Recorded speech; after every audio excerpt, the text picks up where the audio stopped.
தெளிவு படிப்படியாக உங்கள் இறைவனிடமிருந்து வருகிறது. குரானை நாமே கற்றுத் தருகிறோம் சொல்றோம். குரான் என்ன? நீங்க கிடைக்கக்கூடிய தெளிவு, வாழ்க்கைக்கான வழிகாட்டுதல், மறை, வேதம், என்ன பேரு சொல்ல, அது படிப்படியாக இறங்குகிறது. ரெக்கார்ட் பண்ணி அப்படியே அப்லோட் பண்ணிக்கிறது இல்லை. டேட்டா அப்லோடு கிடையாது. வேதத்தை நீங்கள் படிப்பது டேட்டா அப்லோடு கிடையாது. வேணுங்க நேரத்தில் கொஞ்சமா இறக்கலான்றது இல்லை. புரிஞ்சுக்கங்க. விளங்கிக்கிறது, வாழ்க்கையோடு உங்க வாழ்க்கையோடு விளங்கிக்கிறது. உங்களை அது மனிதனாக மாற்றிக்கொண்டே இருக்கிறது. மனிதனுடைய தன்மை எல்லையே இல்லாதது, பலவித ஆற்றலை கொண்டது. அப்பொழுதும் அவன் மனிதன் தான், வேறொன்றாக கிடையாதவன். மனிதனுக்கு இறை ஞானங்கள், தேவனுடைய அருள் கிடைக்கும் போதெல்லாம் அவன் மனிதனாகவே இருக்கின்றான், வேறொன்றாக அவன் மாறவில்லை. புரிஞ்சுக்கோங்க. நீங்கள் கடவுளாகி விடுவீர்கள். போய் சொல்றான்னு நீங்க என்னைக்குமே கடவுளாக முடியாது, நீங்க மனுஷனா தான்.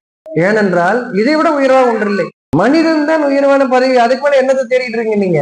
அதில் எல்லையே இல்லாத உயர்வு இருக்கு. உங்களை ஒரு நிலையில் விட்டு வைக்க நடவில்லை, உயர்ந்துகிட்டே இருப்பீங்க. ஆனா மனுஷனா தான் இருக்கு. அதுதான் உயர்வானது. படைப்புகளில் உயர்வானது மனிதன்.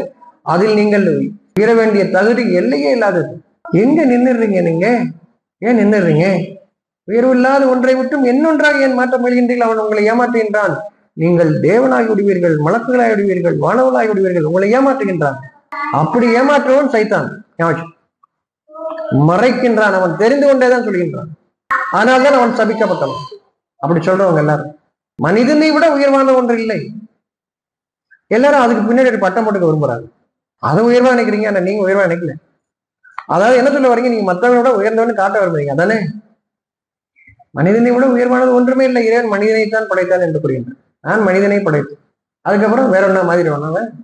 வேற என்ன மாத்திரன்னா நீங்க தாழ்ந்து போயிட்டீங்க. குரங்குகளாகவும் பன்றிகளாகவும் நாய்களாகவும் ஆக்கிட்டோன்னு சொல்றேன். வேறொன்றாக நீங்க மாறதா இருந்தா நீங்கள் கடவுளாகி விடுவீர்கள், வானவளாகி விடுவீர்கள் சொல்றதுல ஏமாற்று. நான் மாறினால் தாழ்ந்தவைகளிலும் தாழ்ந்தவளாக ஆக்கி விடுவான். அதுதான் நம்ம மாறுறது. மனிதன் என்ற நிலையில் நான் உயர்ந்து கொண்டே இருக்கின்றேன். எல்லை இல்லாத நிலை உயர்ந்து கொண்டே இருக்கிறது. எதை கொண்டு? வேதம். நீங்கள் இறங்க இறங்க, உங்களுக்குள் இறங்க, கேட்க கேட்க இல்லை, இறங்க, விளங்கி கொள்ள. கேட்கறது படிக்கிறது இல்லை, விளங்கி கொள்ளுதல். விளங்கி கொள்ளும் போது நீங்கள் மனிதன் என்ற நிலையில் உயர்கின்றீர்கள். இப்பொழுதுதான் நீங்கள் இறைவனுக்கு பயப்படுவீர்கள். இல்லைன்னா வாயில மட்டும் சொல்லுவீங்க, நான் இறைவனுக்கு தான் பயப்படுவேன், யாருக்கும் பயப்பட மாட்டேன்னு சண்டைக்கு போகுது. இறைவனுக்கு பயப்படுவேன், சண்டைக்கெல்லாம் போக மாட்டான். நான் பெரிய வீரன்லாம் சொல்லிக்க மாட்டான். அது வரலன்னு அவனுக்கு தெரியும். அப்போ தொடர்ச்சியாக நீங்க கேட்டுட்டு இருங்க, வழி அவனுக்கு தெரியும். யார் எந்த வித ஸ்ட்ரெஸ்ஸும் தரட்டும், எந்த வித பிரச்சனையும் கொடுக்கட்டும், நீங்க you will not yield for that. நீங்க அந்த ஸ்ட்ரெஸ்ஸுக்கு உடன்பட மாட்டீங்க. ஏன்னா தெளிவோட இருக்குங்க.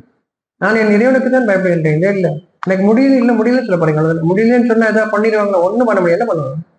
ஆனா உணர்ச்சியை ஊட்டி ஒரு சினிமா ஹீரோ மாதிரி ஆக்ட் பண்றது இல்லை. நீங்க படிப்படியாக பக்குவம் அடைவீங்க.